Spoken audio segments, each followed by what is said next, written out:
In this video, we're going to be talking about a medical condition called autism, and we're going to be looking at some helpful information about it and some activities to work on new situations that could happen to anyone, but including people who have autism. So the first thing is for anyone, no matter what's going on in their life, whether they have autism or not, or they have other things going on, we always want to focus on the positive of, these are the things that we are working on. These are the things that we can do. This is what the abilities are, instead of, I can't do this, or this, what if this isn't possible, or, that didn't work when I tried to do this activity. So we always want to have a positive mindset. And so one thing here for autism, let's actually talk about something called special interests. So actually every person has stuff that they enjoy doing. So whether that's volunteering or exercising outside, listening to music, playing with the dog. But for people who have autism, they can have even more interest and excitement about these topics. And so maybe it's learning about certain health conditions, or maybe it's learning about, like, for example, if you really like neurology, or if you really like anything to do with treatments for autoimmune conditions. So you just really enjoy reading about these things, talking about these things. You enjoy explaining it to other people. And the thing is, let's look at the bridge between these two. So in that example of looking at a health topic, for example, you could read about things and you could understand that. And then if you share that information with someone else, it could be something that's helpful to them. Or it could be, in the case of volunteering, you love helping people and you find that you really enjoy, from a sensory aspect, all the activities that you're doing to help people. And you enjoy it from an emotional standpoint. And you do it because you love helping people, but you also find at the same time that you enjoy it for the sensory reasons. Maybe it's the colors, maybe it's the scents, maybe it's the physical movement, maybe it's something else.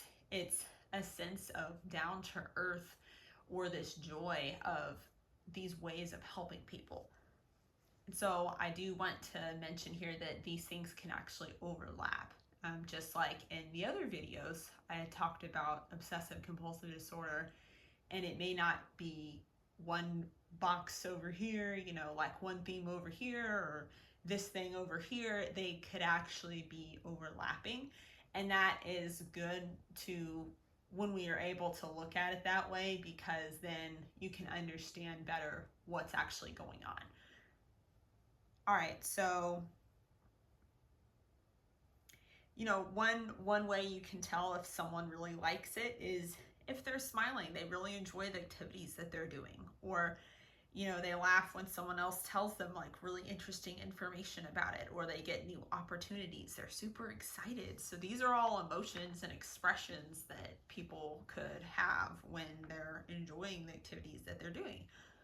And when we're talking about misconceptions, let's actually talk about misconceptions with autism. So there's misconceptions that you would have to have certain manifestations or certain diagnoses in order to have autism. So for example, for certain diagnoses, I don't like this term because it sounds kind of negative, but if they say like a cognitive disability or a cognitive challenge.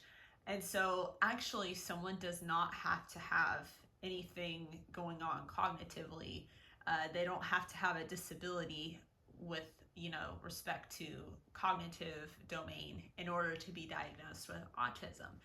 And another thing is like, or they don't have to have, I don't like this term, it sounds negative, but like a speech impairment, or if they're not able to talk, or it's not easy to talk, or, if they don't have like, multiple areas of, activities with like gross motor or fine motor delayed. And so, and the other thing is the certain manifestations.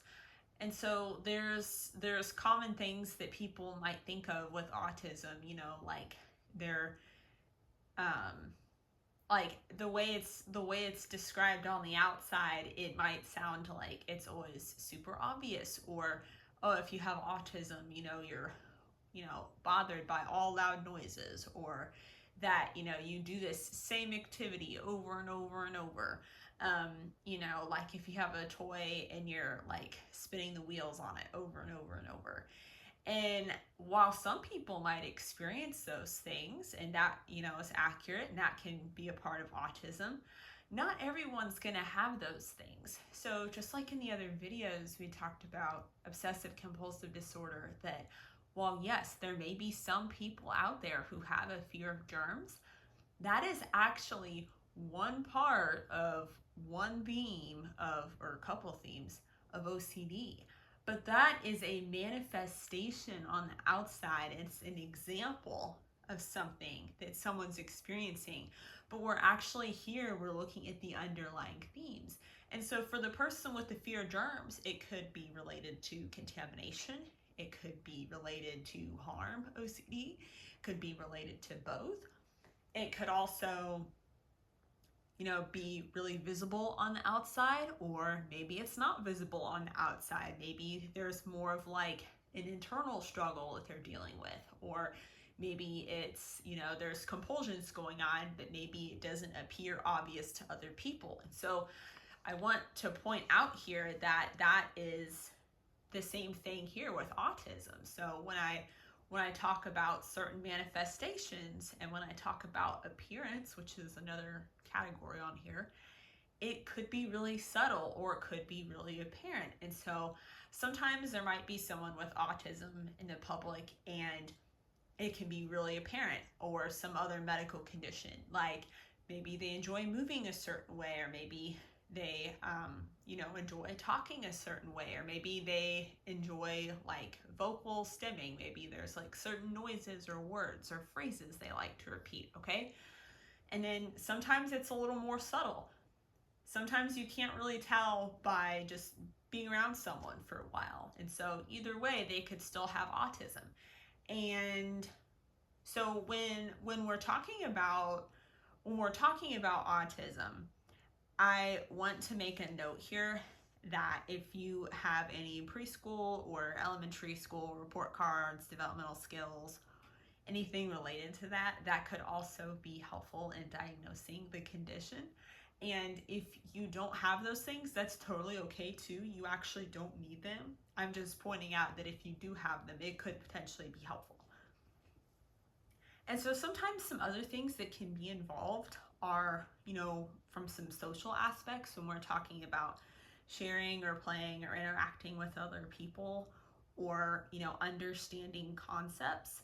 And so I want to point out here, when we're looking at activities, learning based on presentation and helpful proactive teaching.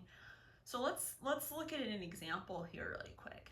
So let's say you're teaching someone how to tie their shoes, and the way that the person is being taught, if the person ends up getting frustrated, maybe it's because they don't understand that method. And so there's a different method you can teach them. And so the same concept applies to other learning situations. And so like if teaching a concept one way doesn't make sense to them, let's try a different way, and then let's try other ways. And let's also, if needed, like maybe some professional help can help too, like with teaching and learning, and seeing if there's anything else going on, and so that can be really helpful.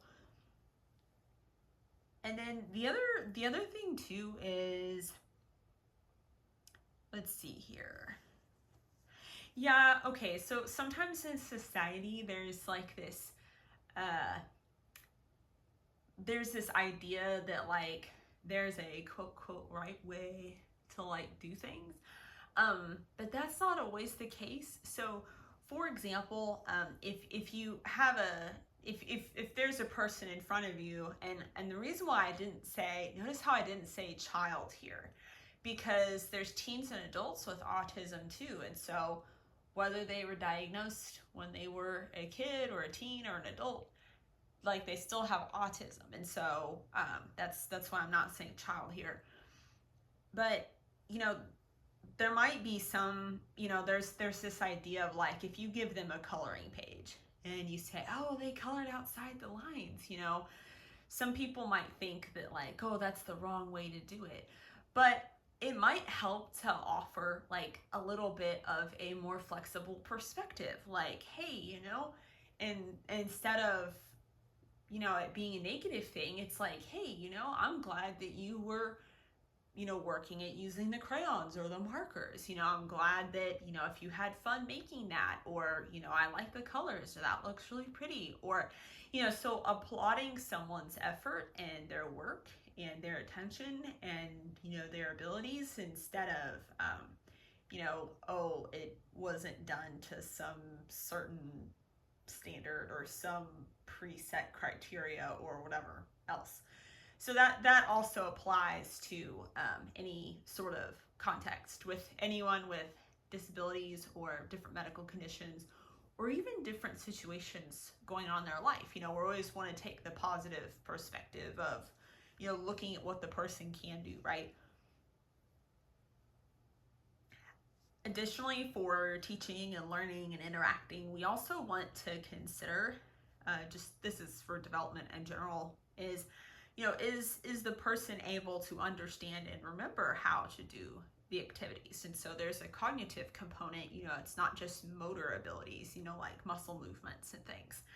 And, has the person been shown how to do the activities in the first place? And so, one example is sometimes when they're looking at development, one thing that they look at is, at a certain age, can they climb stairs, alternating their feet?